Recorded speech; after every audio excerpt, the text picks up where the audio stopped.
pain at the pumps these days. It's unbelievable. It's too much. It's way going up. Now I can't even drive. I ride my bike every day.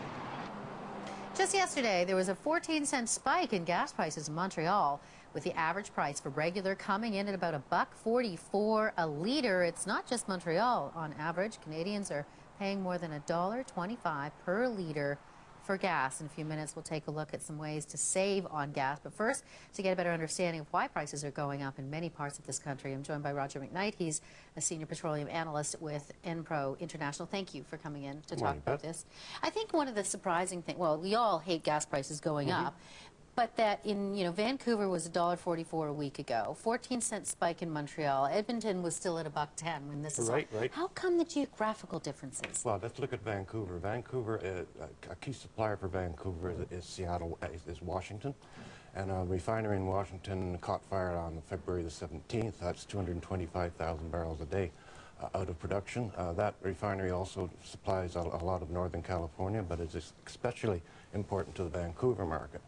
So all of us, that just explains how Canadian prices really are locked into whatever happens in the United States. Depending on who and where the suppliers are. That's right. So when we say what oil might be in terms of a purchase price delivery April, we're still looking at a couple of months in advance. So this is more fear then, because it actually hasn't materialized? There is a fear factor being built into the price of crude, especially the Brent price of crude, due to the Iranian-Syrian situation. I think that's artificial feather puffing, and as far as I'm concerned, it shouldn't be $125 a barrel. So tell me about why Montreal is different.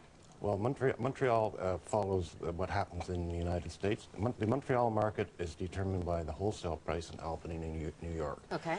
Eastern part of the United States is losing 3 refineries and another one in the Virgin Islands that supplies New York Harbor with gasoline, okay? It's losing. Yes, that takes 1 million barrels of production out of the system. So there's a lot of speculation going on that's going to affect supply when we come into the driving season. I've been saying 12 to 15%. At the start of the month, I said 12 to 15% increase by the end of April. It's already gone up 3%. So now I'm saying add 10% to your pump prices today, and that will be what it'll be for the end of April. And normally gasoline prices fall off at the end of May when the May 2-4 weekend is finished.